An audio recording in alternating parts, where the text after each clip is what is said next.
Remedy did it. They went zip, zap, zoom and produced the new game, Alan Wake 2. Yeah, I know, right? A second one? As if the first one wasn't woke enough for you.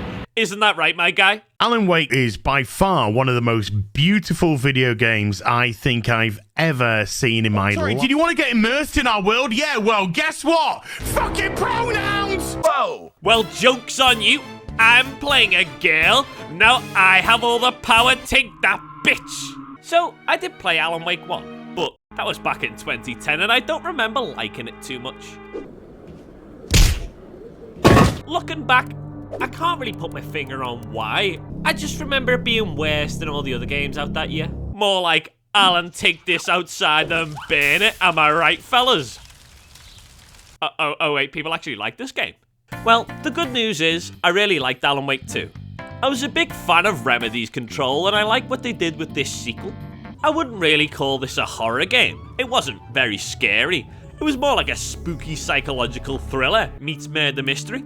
The lighting and atmosphere is amazing. Alan Wake doesn't shy away from actually making the game dark and oppressive. This is what night should look like.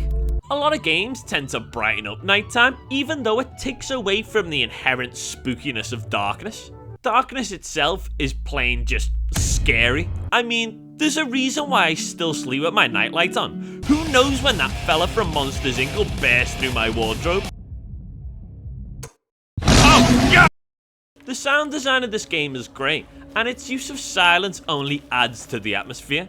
It doesn't bombard you with too much noise, keeping everything eerily quiet.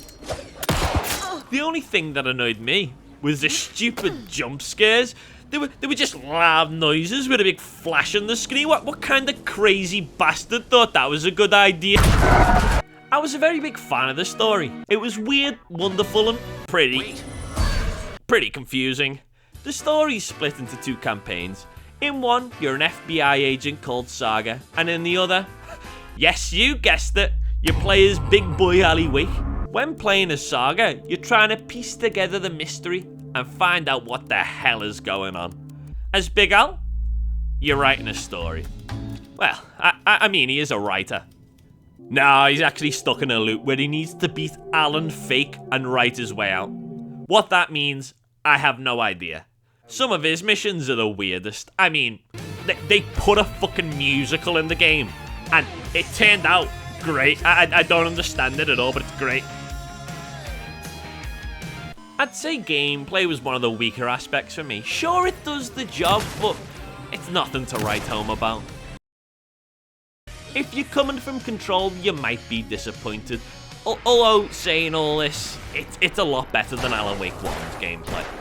It plays very similar to an old Resident Evil game where you have a safe room where you can store things, limited inventory and ammo, and guns that are scattered about the map where you can collect them as you progress. For me, it worked well enough. They sprinkle in new enemies and weapons, so it doesn't become too monotonous, but it doesn't work as well as it does in Resident Evil. I never found myself struggling for inventory space, and barely even used the storage. I did like the case wall and story wall at first. The case wall lets you build out the investigation and try to piece together the mystery. It really made me feel like I was investigating a mystery. But by the end, it felt more like a helper which was just there to provide exposition. It wasn't really a gameplay feature. I had a similar feeling with Alan Wake's story wall. It lets you manipulate the environment in the area based on plots you find. I really liked it at the start, but after a while, I just realised it was really linear, and you can't get anything wrong at all. You just let the story take you along for the ride. Which, surprisingly enough, suits this game quite well. I know it's a bit odd for a story to be the main driving factor for a game, rather than gameplay, but this story's so weird and interesting that I had to know what the hell was going on. It just keeps you compelled the entire time.